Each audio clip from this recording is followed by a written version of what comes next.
Pernah gak sih kamu ngerasa sebel setiap kali nonton pertandingan sepak bola dan ada wasit yang tiba-tiba mengangkat kartu? Ya, semua orang pasti sudah familiar dengan kartu kuning dan merah, tapi pernahkah kamu bertanya-tanya dari mana asalnya?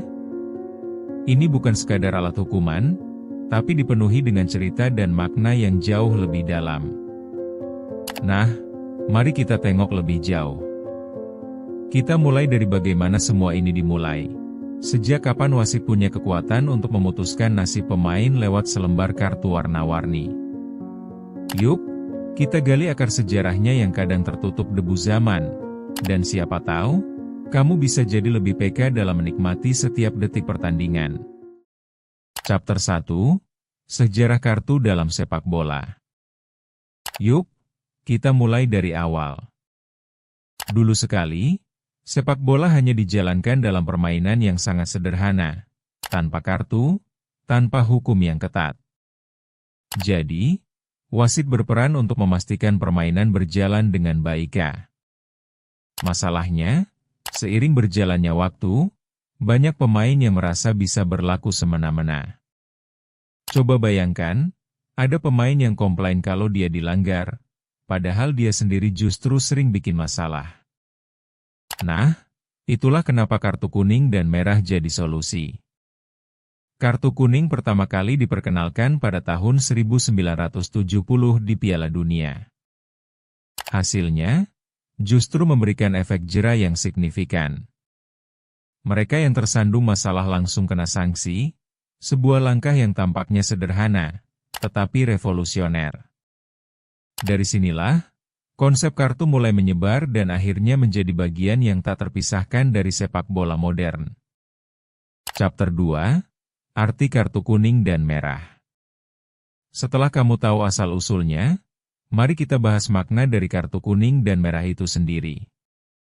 Kartu kuning memberi sinyal, awas.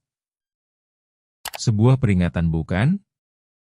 Ibaratnya seperti kamu lagi di jalanan dan tiba-tiba ada polisi yang ngeliatin kamu. Harusnya kita hati-hati, kan? Nah, di sepak bola, jika seorang pemain mendapat kartu kuning, itu berarti dia sudah melakukan tindakan yang meragukan. Mengganggu jalannya permainan? Dapat kartu kuning. Mungkin kamu juga pernah ngerasain, ketika di awal kerja, dapat teguran dari atasan, itu kartu kuning pertamamu. Berbeda jauh dengan kartu merah. Kartu ini langsung mengusir pemain keluar lapangan, seolah-olah bilang, kamu sudah gak layak main di sini. Serius, gak ada toleransi. Jadi, berani-beraninya kamu melanggar aturan.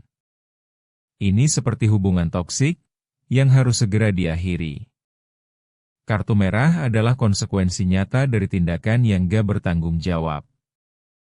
Chapter 3, Kapan dan mengapa kartu dihalang? Landasan dari diterapkannya kartu juga gak lepas dari pengalaman pahit yang dialami banyak pemain. Ada kejadian di masa lalu yang menggoreskan catatan hitam dalam sejarah sepak bola. Misalnya, ada pertandingan yang terpaksa dihentikan karena terlalu banyak kekerasan. Ayo, kita sama-sama ingat, sudah berapa banyak pertandingan yang menjadi rusuh karena tindakan brutal? Nah, sejak saat itu, wasit merasa perlu untuk memiliki alat untuk menertibkan pemain. Kartu lahir dari kekacauan ini. Kartu yang ketika dikeluarkan bisa merubah suasana permainan. Ini bukan sekadar tentang menghukum, tetapi lebih pada mencegah kerusakan lebih lanjut. Segenap pemain pun diharapkan untuk lebih mempertimbangkan setiap langkahnya di lapangan. Sekarang, setiap kali kamu lihat kartu diangkat, ingatlah ada sejarah di baliknya. Ada pelajaran hidup tentang konsekuensi yang bisa berujung fatal jika kita tidak berhati-hati. Chapter 4, Kartu dalam Budaya Sepak Bola. Kartu juga mengajak kita merefleksikan budaya yang terbentuk seputar sepak bola. Ada berbagai respons terhadap kartu di seluruh dunia. Dari para penggemar yang menilai keputusan wasit sebagai tontonan yang paling dramatis, hingga para pemain yang kehabisan sabar saat kartu diangkat. Ketika kartu kuning keluar, teriakan dan umpatan kadang serentak hadir dari penonton. Mengapa? Karena kita sama-sama memahami, tindakan satu pemain bisa berdampak pada tim secara keseluruhan. Semuanya ada resiko. Budaya ini, seutuhnya, menawarkan gambaran betapa pentingnya kepatuhan pada aturan dan ketegasan dari orang yang berwenang. Itu kenapa kita harus menghormati setiap keputusan yang diambil wasit. Apakah kamu sudah mengenali ideologi ini di lapangan? Ini bukan hanya permainan, ada moral di dalamnya. Chapter 5, Perkembangan Kartu di Masa Kini. Terakhir, mari kita lihat bagaimana kartu ini berevolusi hingga saat ini. Di era modern, kartu kuning dan merah menjadi bagian dari strategi tim.